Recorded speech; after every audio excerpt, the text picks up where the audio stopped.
Hey everyone, welcome back to the show. Episode 139, Jenny.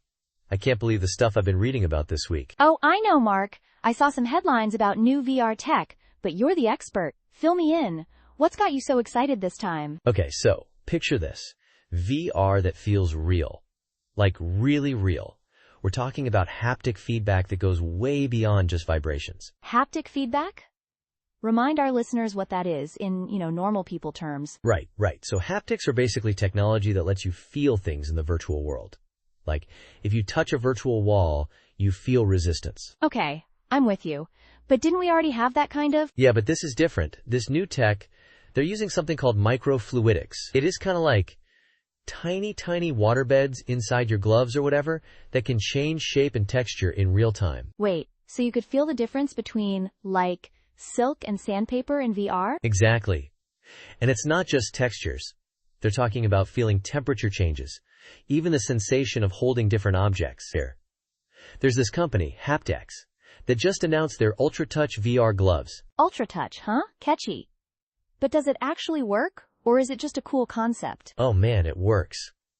They've got this neural interface thing too that reads signals from your brain so the feedback is almost instantaneous. Whoa.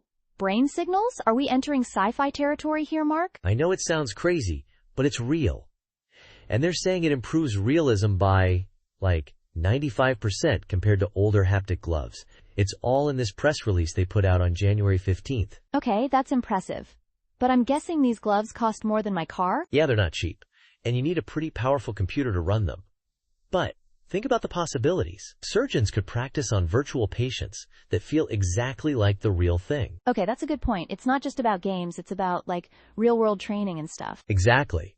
And that's just one part of it. VR headsets are getting a massive upgrade too. We're talking 8K resolution per eye now. 8K? Isn't that more than most TVs? My eyes are gonna pop out of my head. Haha, maybe. So there is this company, Physiotech. They just launched their Clarity 8K headset. This thing has a 180-degree field of view. 180 degrees?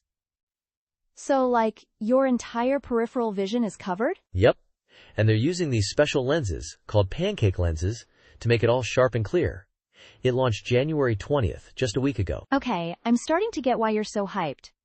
But does it make you motion sick? I always get a little queasy with VR. They've thought of that too. It's got this eye tracking thing, so it only renders the highest detail where you're looking. It's called dynamic foveated rendering. Okay, that's just getting too technical for me, Mark. But it sounds like they're really trying to make it a comfortable experience. They are! And you know what the most exciting part is? For me at least? It's the AI.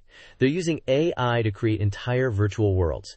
In real time. Hold on, the computer is just making up worlds as you go?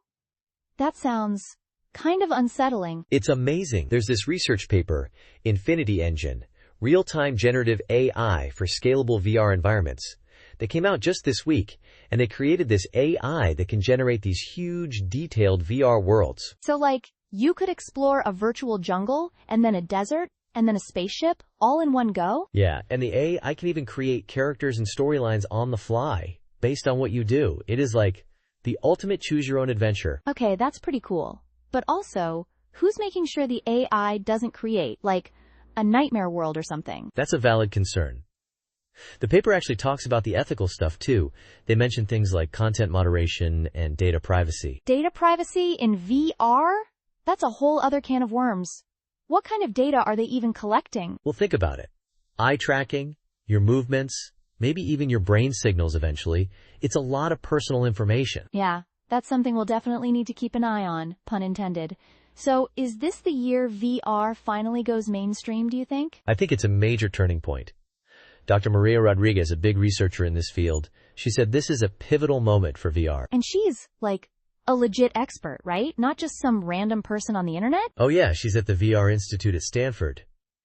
And then you got Professor Akira Tanaka, a leading AI and VR researcher, calling the Infinity Engine a quantum leap. Okay, so the experts are excited. But what about regular people?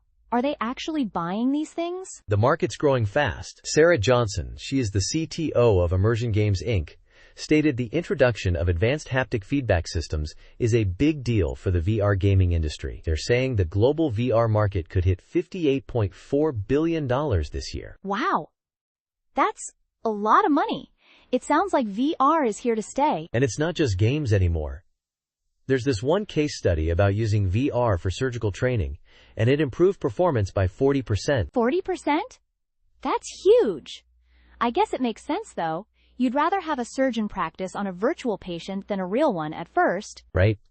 And then there's that game, Endless Realms, that uses the AI world-building thing. People are playing it for like 40 hours a week. 40 hours a week?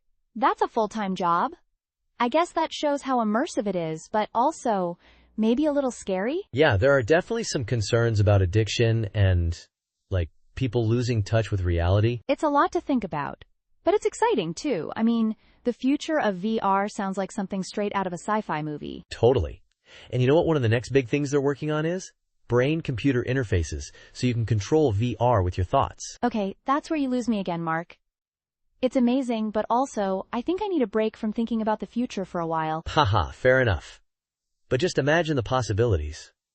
Anyway, I think we've covered a lot today, and hopefully given our listeners a good overview of what's new in VR. Definitely. And as always, we'll keep an eye on all this new tech and keep everyone updated. Thanks for breaking it all down for us, Mark. Anytime, Jenny. This is what I live for. Until next time, everyone, stay curious. And don't forget to rate and review the podcast. Bye for now.